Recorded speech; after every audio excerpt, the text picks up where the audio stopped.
Se você não me conhece, eu sou o Leonardo Vieira e eu criei um Instagram Meta Residência para ajudar pessoas que também estão na jornada de aprovação para a residência médica. Esse vídeo é a parte 2 de uma entrevista que eu fiz com o Daniel. Ele foi aprovado nas melhores residências do Brasil e na parte um a gente falou exclusivamente sobre cursinho.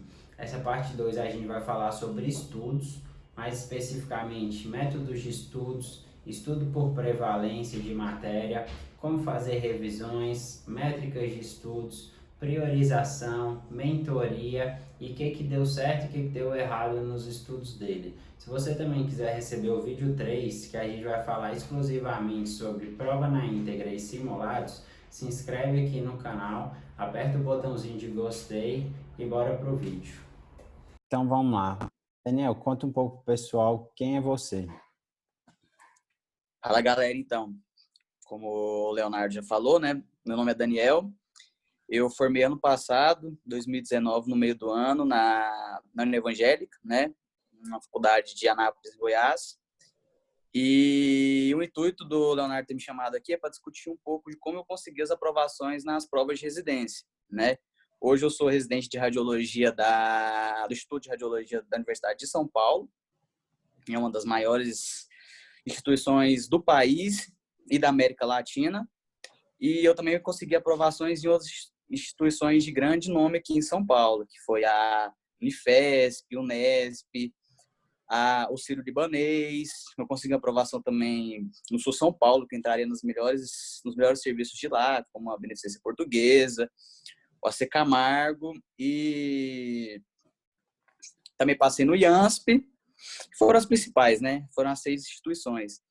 Então, o intuito aqui é a gente conversar um pouquinho de como eu fiz para alcançar isso, né? Como que eu estudei um pouco, o que eu priorizei, e é isso aí. Vamos entrar um pouco mais agora no seu método de estudo.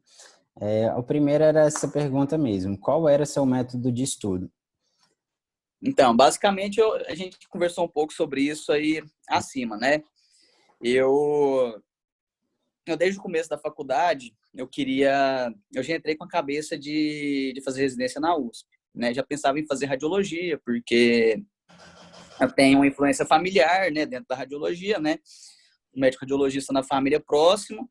E eu, antes de entrar na faculdade, eu acompanhava um pouco, via como é que era a rotina. Então, eu já tinha um interesse da radiologia, mesmo antes de saber que a radiologia era uma área médica, por incrível que pareça. Então, eu já entrei meio que na faculdade com aquele intuito: olha, se eu gostar de radiologia realmente na faculdade, provavelmente eu vou seguir.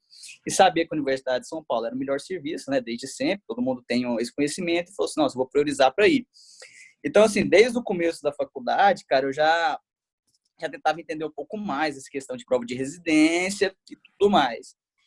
Então, eu comecei a estudar pelas apostilas, pelos materiais de cursinho, desde o quinto período, mais ou menos, entendeu? Acho que na sua faculdade também os professores devem meio que, a maioria fica queimando, né? Ah, você vai estudar por apostila de cursinho e você não estava estudando medicina, cara. Eu acho que isso aí é bobagem, entendeu? Depois que eu comecei a estudar pelas apostilas dos cursinhos, cara, eu cresci muito mais como médico, entendeu? Em questão mesmo de compreensão das matérias. Né? Porque o cara do cursinho não vai pegar o material e vai inventar uma medicina nova. Não, ele está pegando os principais livros ali, colocando de uma forma mais didática e colocando o que você precisa saber. Então, desde muito cedo eu comecei a estudar por esses materiais, né? Fui me familiarizando, e aí eu falei assim: não, no oitavo período eu quero entrar no cursinho, porque eu quero conseguir estudar o máximo possível para residência. E eu fiz essa estratégia aí que eu tinha te falado, né? O primeiro ano eu priorizei mais a teoria, né? Estudei muita teoria, tentei esgotar as apostilas todas, não consegui, obviamente, né? Fazia um pouco de questões, mas não priorizei isso. No segundo ano, eu comecei a fazer mais questões, óbvio, né? Mas também estudando teoria, estudava teoria e questões. E aí, no último ano, eu falei assim: tá, eu preciso otimizar o máximo que eu conseguir para tentar aprovação. E eu comecei a criar as estratégias, né, para otimizar.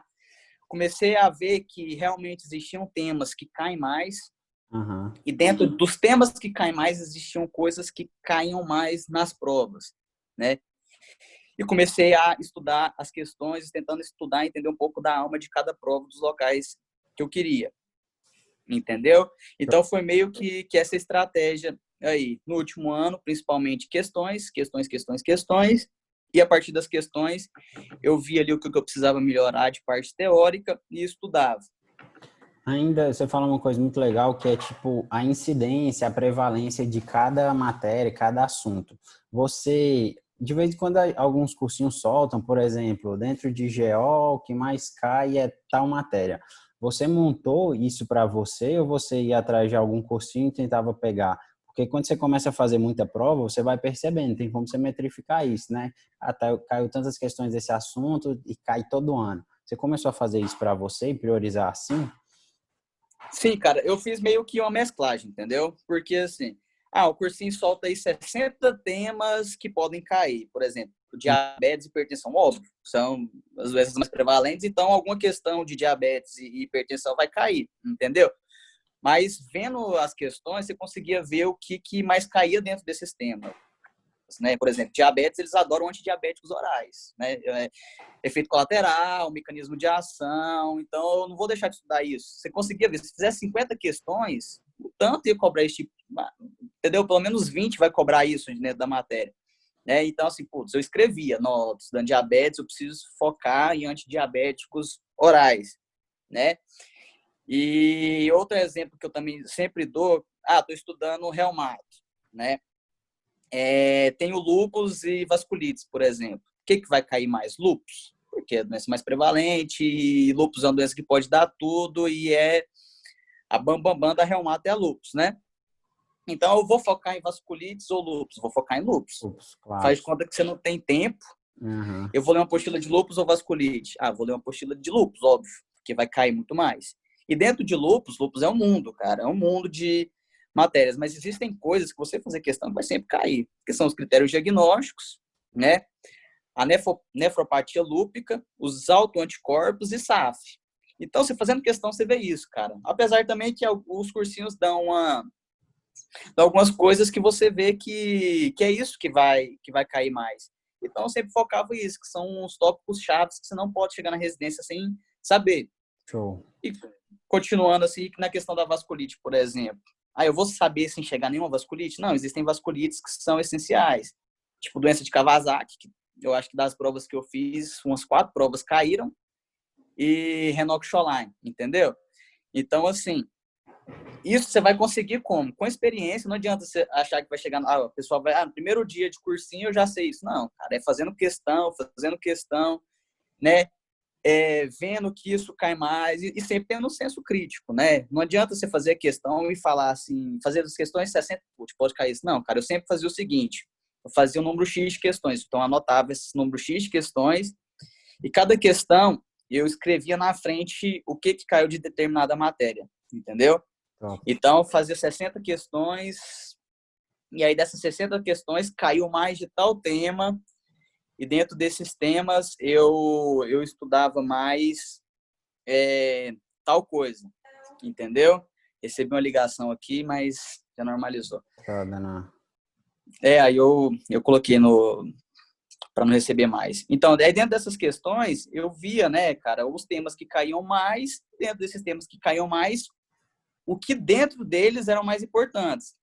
E aí eu fazia isso e sempre tinha um caderninho, né, que eu escrevia, cara. Show. E aí isso eram os temas que eu via que eu devia focar, que eram os temas chaves dentro das provas de residência. E assim, fazia minhas revisões baseando principalmente nesses temas, entendeu? Claro, sem menosprezar os outros que podiam cair uma questão ou outra, mas focando sempre no que era mais importante.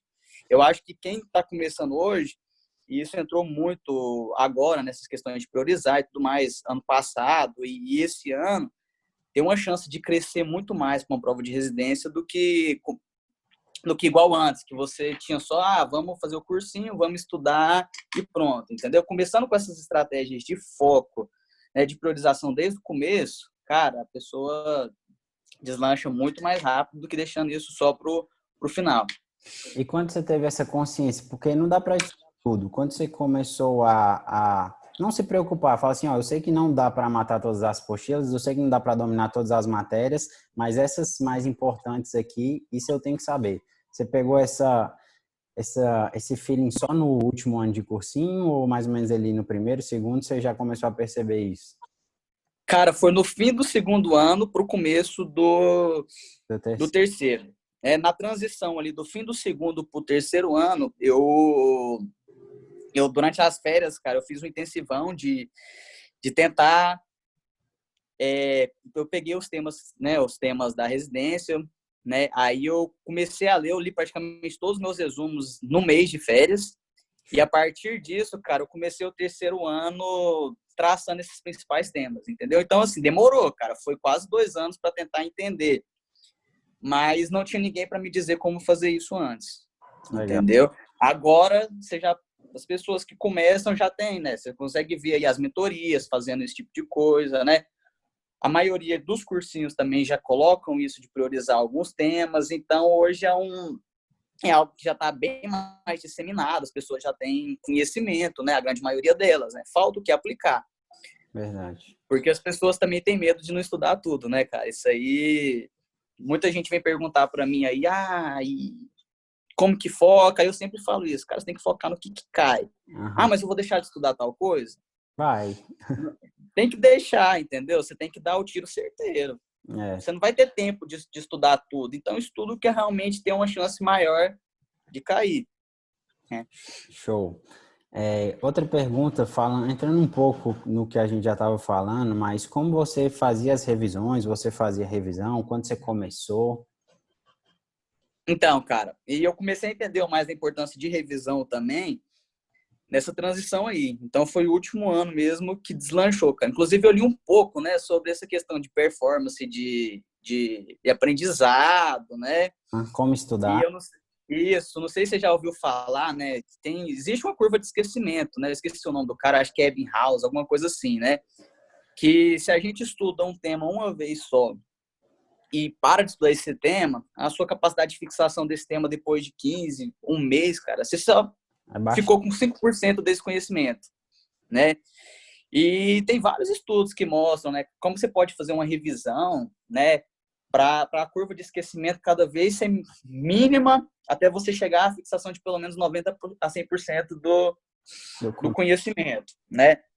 Eu tentava fazer pelo menos 3 revisões de cada tema, certo? Isso vendo, né, os estudos, vendo as sugestões, né? E para mim, eu adequei melhor a isso, né?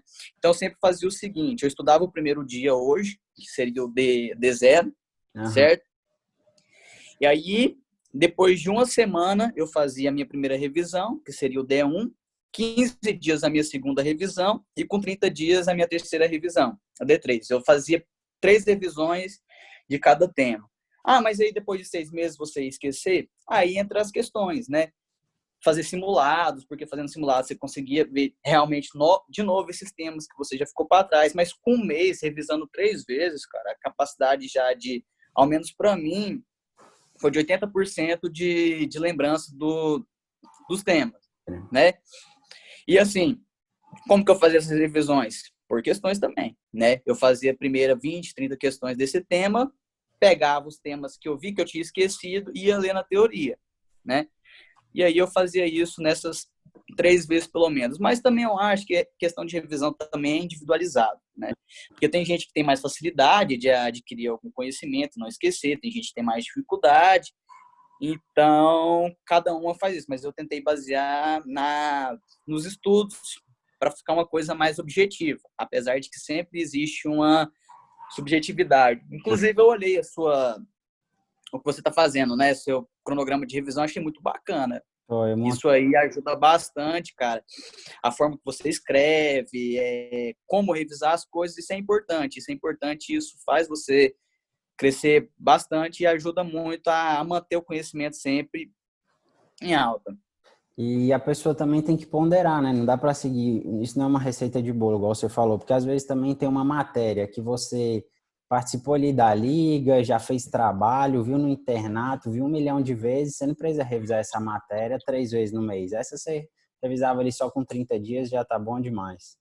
Exato, exato. Então, cada um tem os temas que elas veem a necessidade e cada um vai construir isso. Hoje também existe já os aplicativos, né? O pessoal faz o algoritmo de revisão.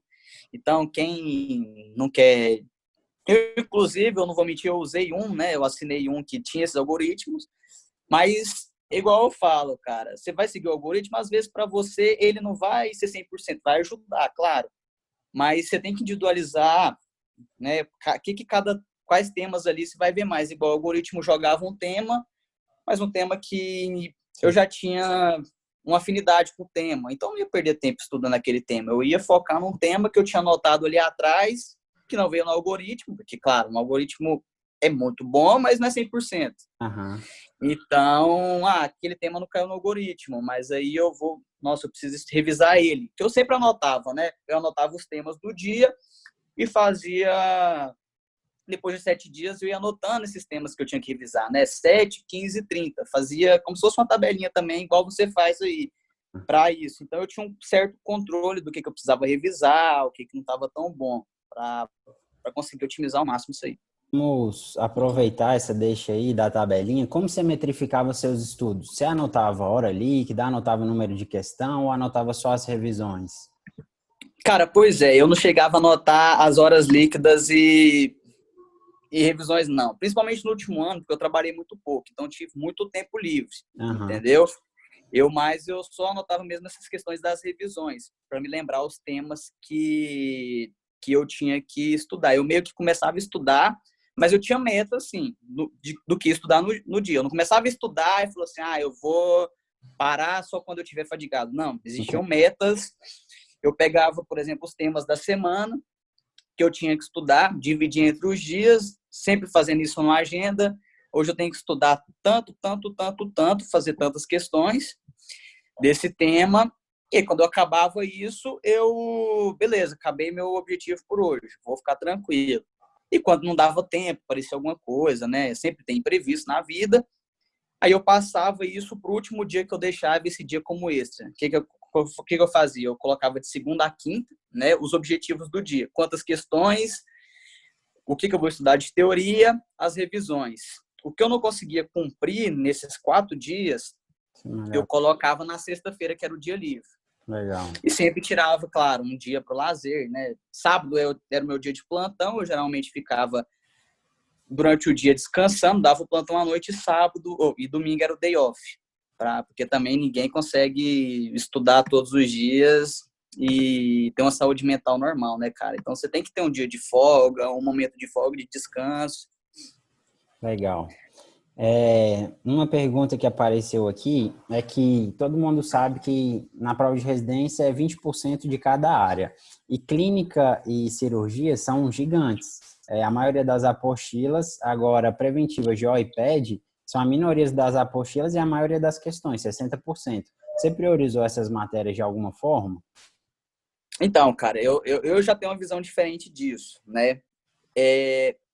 Preventiva, você tem que saber todas as apostilas, isso é sem dúvida. Uhum. Porque é um número limitado, como você falou, e dá para você tentar aprender praticamente tudo dentro dessas apostilas, né? De preventiva. GO e PED também? Sim, claro. Isso aí, sem dúvida, ia pegar ali, eu diria que 60%, não, eu diria que seria 40% da prova. Por quê? Medicina é multidisciplinar, né, cara? Os temas se misturam e na prova de residência, cada vez mais, eles estão fazendo isso de misturar os temas. E clínica e cirurgia, eu diria que representa mais ou menos 50% da prova. Se não for forçar muito, até clínica só representaria 50% da prova. Por quê? Quando você vê as divisões nos cursinhos, cara, existem temas ali que eles colocam na clínica que vai cair só nas outras especialidades. Por exemplo, leucemia, linfoma, as vasculites da pediatria você vai estudar em clínica. Isso cai em pediatria. Você pode ver que em pediatria que vai cair leucemia, linfoma e as vasculites da pediatria. Então, já são 3 temas que você viria na clínica, mas vai cair dentro da pediatria. Síndromes febris, tuberculose, hanseníase, vai cair muito mais na preventiva. Essas síndromes febris junto com essas doenças que a gente tem alta prevalência, cai muito na preventiva. Então, você já viu que faz mais uma intersecção. No cursinho que eu fiz, as doenças hepáticas a gente vê na clínica. Você pode ver que na prova, cara, a maioria das questões de hepatopatias, principalmente as complicações, caem muito na cirurgia. Então, aí é mais uma intersecção. A própria clínica cai dentro da GO, né? Eu fiz uma prova que caiu hemorragia subaracnoide na gestante na prova de obstetrícia. Uhum. Também já vi questão de TEP, TEP. Com eletrocardiograma na prova de GO. Então, se não soubesse clínica, digamos assim, você não ia responder a questão de GO. E SAF. SAF, a gente vê SAF na clínica e geralmente cai na prova de GO. Então, eu acho assim, vai estudar a clínica? Beleza, porque clínica é o mundo, mas estude sabendo que vai representar 50% da sua prova e estude focando nos temas mais importantes, conforme a gente já discutiu. E aí você vai conseguir mesmo gabaritar esses 50% da prova. Show. E cirurgia realmente é complexa. Cirurgia é gigante, é a prova, na minha opinião, é a prova mais difícil que tem. Das 100 questões, as 20 de cirurgia são as mais difíceis, mas pode cair dentro das outras disciplinas também. Como que você vai fazer também? É isso, cara, estudando e focando no que é mais importante de cair. Por exemplo, transplante cardíaco. Cara, não cai. Você vai perder tempo estudando transplante cardíaco? Agora, úlcera, doença ulcerosa péptica, despenca. É um tema que eu preciso estudar. Pode cair na clínica? Pode. Né? Pode cair uma doença ulcerosa péptica na gestante, a partir não é muito comum, porque a gestante tem um fator protetor aí, né? Por conta da diminuição da secreção, mas pode, cara. Nada é impossível na medicina, né? Então, focando no que é mais importante de cair, você consegue gabaritar a maioria das questões. A questão varia muito de serviço também, né? Tem serviço que pega muito pesado em cirurgia, tem uns que já jogam clínica para todo lugar. Essa é a importância de fazer a prova também, fazer aquela mapeada que você tinha comentado, né? Exato, cara. Tem serviço que a prova de cirurgia cobra os protocolos do próprio serviço, que só ele tem, e pega muito profundo os temas, então é difícil. Mas isso aí, cara, é uma coisa que se você vai mal e tá difícil para você, tá difícil para todo mundo, entendeu? Então, é meio que você tentar aí mesmo, tentar sua máxima performance, focando no que realmente cai muito, porque o que realmente cai muito é uma probabilidade maior de cair. Já puxando o gancho disso, cara, muita gente fala para mim, que eu vejo muita gente conversando comigo, igual assim, nossa, tem um tema que eu nunca vi, eu vou estudar. Para quê? Entendeu? Uma síndrome super rara caiu na prova. A pessoa fica preocupada com essa questão super rara que caiu na prova, que ela estudou e que ela nunca viu na vida, falou, nossa, eu vou estudar agora tudo dessa doença. Não faz sentido. E aí ela esqueceu que ela errou uma questão atrás de antidiabético oral. Você entendeu? Aí, assim, aí vai do bom senso e de começar a entender mais a questão crítica, né? Todas as vezes que você vai ver essas questões mais raras, as questões mais difíceis de prova, cara, vai ter, eles vão colocar 10% de prova, é coisa que você nunca viu na vida. Não tem jeito. Se você fez a questão disso, geralmente as outras questões que vão cair desse tema em outras instituições, geralmente é a mesma coisa, porque é uma doença muito rara, então geralmente vai cair a mesma coisa. Então, se você fez aquela questão e aprendeu com a questão, beleza, esquece, não vai ficar lendo sobre a doença. Agora, dos antidiabéticos orais, que foi uma coisa que você errou, que vai cair demais nas provas, e a maioria das pessoas acertam, ali você vai ter que estudar, né? E, igual, o que vai te diferenciar nas provas não são as questões difíceis. Porque todo mundo tem a dificuldade das questões difíceis. São as questões médias, porque as fáceis todo mundo acerta.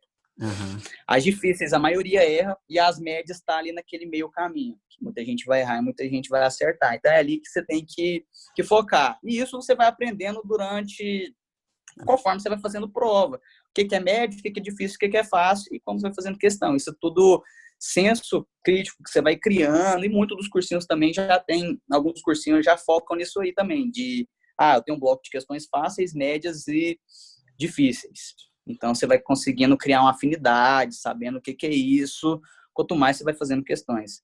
Show de bola, Daniel.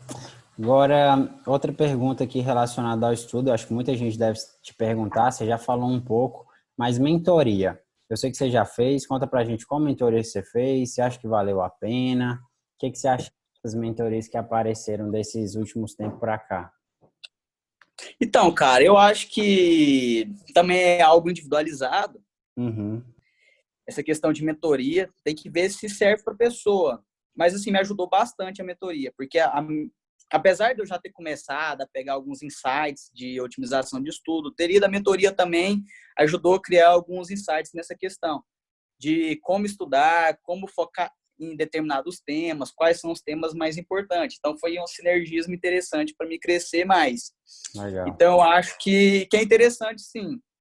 Eu fiz realmente a mentoria, ajudou bastante, principalmente nesse aspecto de como crescer e como otimizar os estudos. Mas vai de cada pessoa. Tem pessoa que não se dá bem, mas tem já pessoas que dão muito bem. Então, a gente vê o que a mentoria está te fornecendo, é importante. Quais são os objetivos da mentoria, porque a mentoria é algo assim, gigante, né? Pode te dar vários objetivos e ver se isso correlaciona com o que você realmente está buscando. E a partir daí, cara, é um investimento que eu acho que, se for fazer a pessoa ter um crescimento, realmente é bacana, vale a pena.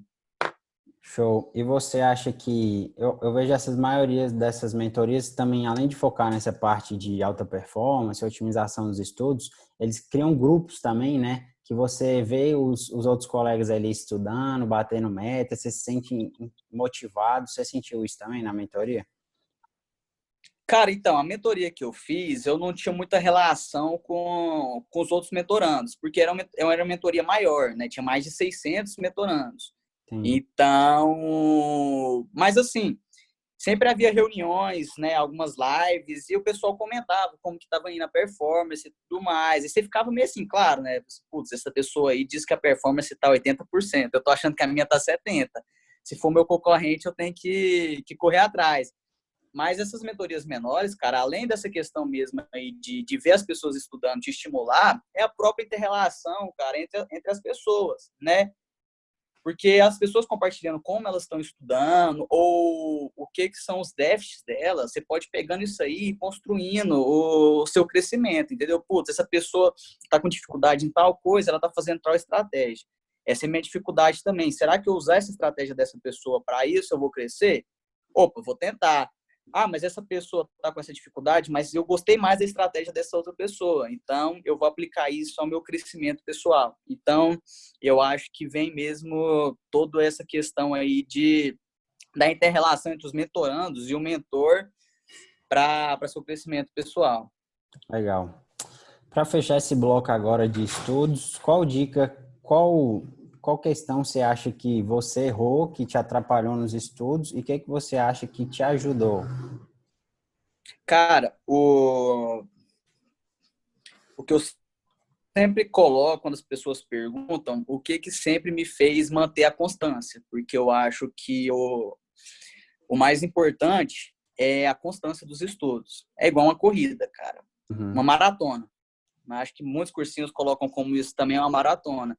Não adianta você dar o tiro no começo e morrer no meio do caminho. E o meu erro do primeiro ano, eu creio que foi esse, de começar a estudar loucamente, 12 horas por dia, e aí chegava mais no fim do ano, eu não tinha mais saco para estudar, parei. Vi muitos colegas meus fazendo isso, infelizmente não conseguiram aprovação. E como eu consegui manter essa constância no último ano, tendo um objetivo e uma meta, entendeu? Porque eu acho que as pessoas elas conseguem fazer as coisas quando elas têm uma meta e um objetivo. Então, a minha meta e meu objetivo foi entrar num serviço grande, um serviço bom, e isso me traria uma satisfação pessoal e profissional muito grande. Então, todo dia eu pensava naquilo. Cara, eu estou fazendo isso para entrar lá. Então, eu não vou desistir, eu vou continuar. É ruim, é difícil, mas eu tenho que manter a constância para chegar lá. Então, o que eu acho, assim, o que me ajudou bastante é a motivação. É a motivação de querer estar no lugar que você sempre sonhou. Essa motivação muito grande. Claro que existem pessoas que até hoje está quase assim, tem prova no final do ano e não sabe o que quer. Uhum. Entendeu? E eu vejo que muitas dessas pessoas, cara, elas não estão tão motivadas porque elas não têm um objetivo ainda definido. Então, assim, isso aí pode prejudicar um pouco. Pode, cara. Mas eu acho, então, que me ajudou bastante a ter motivação para cumprir o objetivo lá no futuro. E a outra questão é não ser afobado, que eu acho que me atrapalhou no primeiro ano um pouco. De ser afobado, de querer estudar tudo, é aquela loucura, preciso aprender tudo, eu vou estudar tudo, vou ler tudo. Não, isso, aí já era, entendeu? Você chega no meio do ano destruído, e é isso mesmo que eu acho que você até falou já aí na sua página, da questão da constância, né? Ser constante nessa maratona é importante. Vai ter dias que você vai estudar, você tinha uma meta de estudar, você não vai estudar. Vai ter semana que vai ser uma porcaria, isso é verdade. Mas aí não é desistir nisso, porque não é um dia, uma semana que vai fazer a diferença. Um ano, os 12 meses que você estudou, entendeu? Então, isso aí que eu acho que não é nem um segredo, isso aí que eu acho que é o essencial nessa maratona para aprovação na prova de residência, a constância. Show de bola. Esse negócio do objetivo eu acho muito importante também, não só nos estudos, todas as pessoas bem-sucedidas, assim, em qualquer área, elas falam isso, que a motivação ali de você fazer a coisa, às vezes vai, às vezes vem. Mas você ter a disciplina para fazer aquilo todo dia e alcançar seu objetivo final, né, é o diferencial. Sim, sim, concordo plenamente, cara. E é isso, porque você tendo um objetivo, vou ter minha estratégia para chegar a esse objetivo. Agora, se você vai fazer uma coisa sem objetivo, você não tem motivação, você não vai criar estratégia, você vai, vou estudar isso aqui, não sei o que eu quero mesmo, deixa eu estudar isso aqui hoje, amanhã eu estudo isso, hoje eu não vou estudar, então fica difícil. Fica difícil definir manter essa constância e manter a motivação. Show. Show de bola, Daniel. Obrigadão. Valeu, você ajudou demais aqui. Acho que ficou até um pouco grande, mas a gente conseguiu tirar todas as dúvidas que o pessoal perguntou. Tenho certeza que vai ajudar muita gente. E é isso aí, brigadão pela entrevista, né? Valeu. Fechou, beleza, fechou. E assim, depois que as pessoas assistirem, se alguém tiver alguma dúvida, tiver alguma pergunta ainda sobre alguma coisa, estou sempre à disposição aí para poder ajudar. Combinado. Fechou? Eu vou escrever aqui o Instagram do Daniel, se alguém animar a trocar uma ideia lá com ele. Eu conheci ele através do Instagram, muito solícito, me ajudou demais, topou fazer esses vídeos aqui com a gente. E a gente vai falar outros vídeos complementares também, sobre como foi o semestre. Ele formou no meio do ano, trabalhou, ele falou aí que trabalhava no final de semana, né? No sábado e na terça. A gente vai fazer um vídeo só sobre isso, como ele trabalhou, estudou. Outro vídeo sobre currículo e um vídeo de extras ainda. Perfeito. Fechou, Leozão. Obrigado, hein?